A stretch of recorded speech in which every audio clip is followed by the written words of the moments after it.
Hi guys! Welcome back to my channel.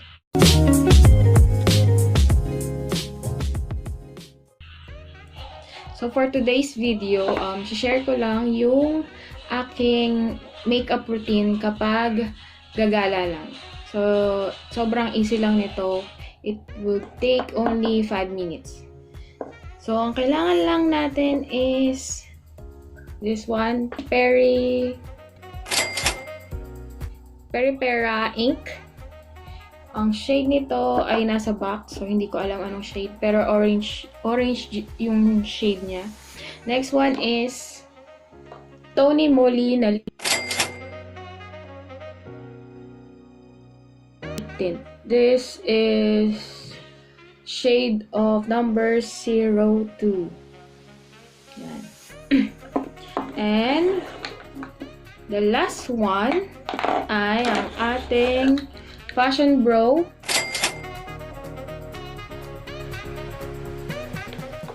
by Maybelline. Gagamitin kong brush ay yung Fashion 21.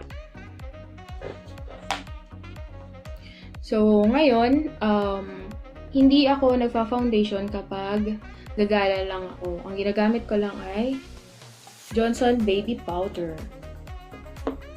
Okay, umpisahan na natin. So, ang una natin gawin ay magkilay muna tayo.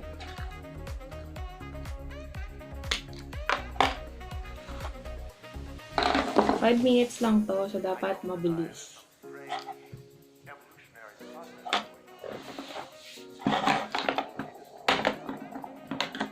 Sabi ko nga, nagtatagal ako sa kilay. Pero, syempre, simple lang dahil gala lang naman tayo.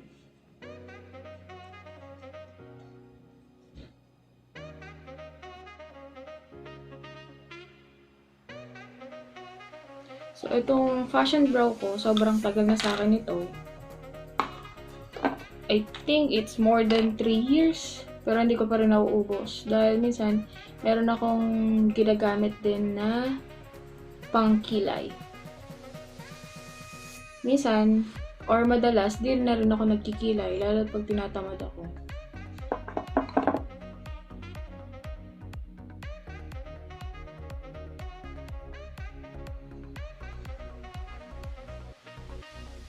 So, yun nga. Ang uunahin natin sa kilay natin ay yung lower part ng eyebrow natin. It was at this moment he knew magiging he fucked up.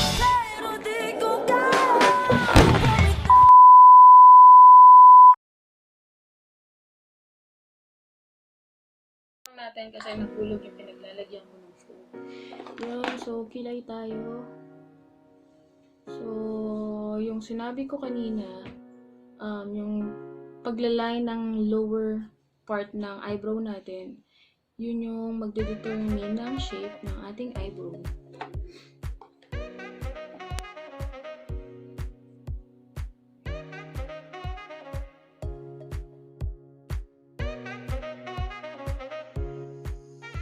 Okay, tapos na tayo sa ating kilay. So, ang next naman natin ay, hindi ko pala napakita to, ang ating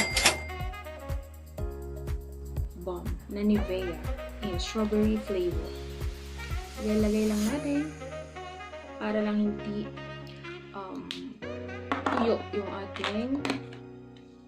ating labi. So, next ay yung pera.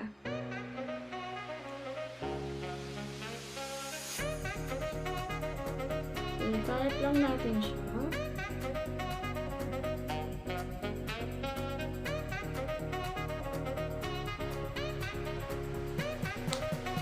Bago ko maglagay ng cosmetics, so blush on lang na malalagay ko sa aking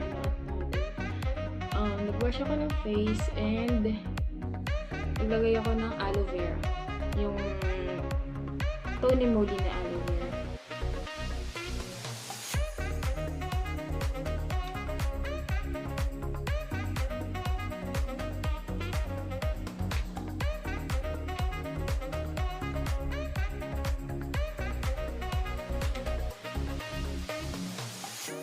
I don't deny there's some strange evolutionary process going on. But mankind won't be destroyed. The fact that you and I are working here today Ayun. So ngayon, is evidence of that. ang weird lang sa akin, yung blush ko is yung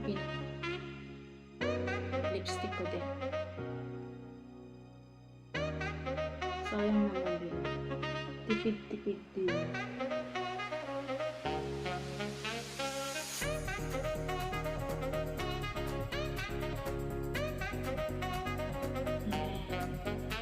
Ito na yung pambura natin sa ating lipstick kapag makapal.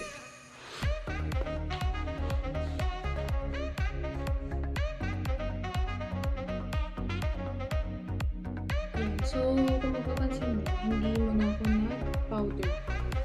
Kasi, kapag nag-powder ka muna bago ka mag-blush, hindi tatalab yung blush mo. Madali siyang magbubura.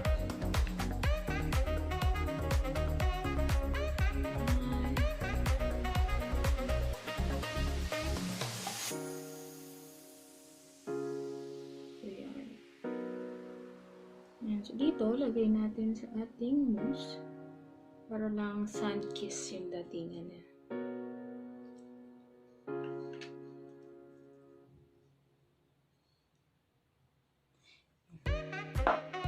So, next is ang ating Tony Moly. So, etong Tony Moly, lalagay lang natin siya sa inner ng ating lips.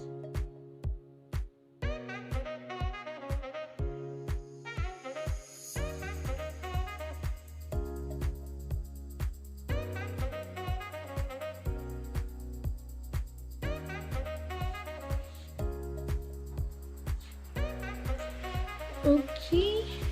So, kung gusto natin ng medyo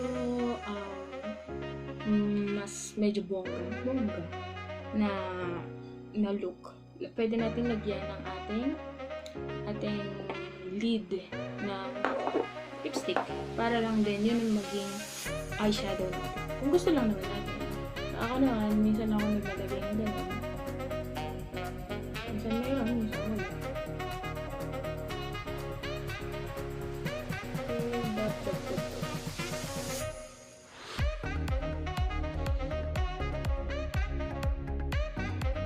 Yan, so tapos na tayo at ang gagawin natin ay maglagay ng ating powder.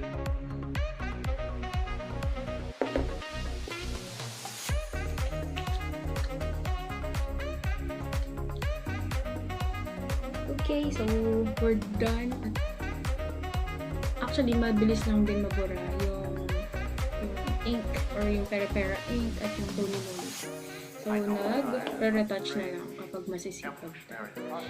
Ayun lang. So, thank you for watching my vlog and hope you subscribe and support my channel by clicking the notification bell below para updated kayo sa aking mga videos. Thank you. Bye-bye!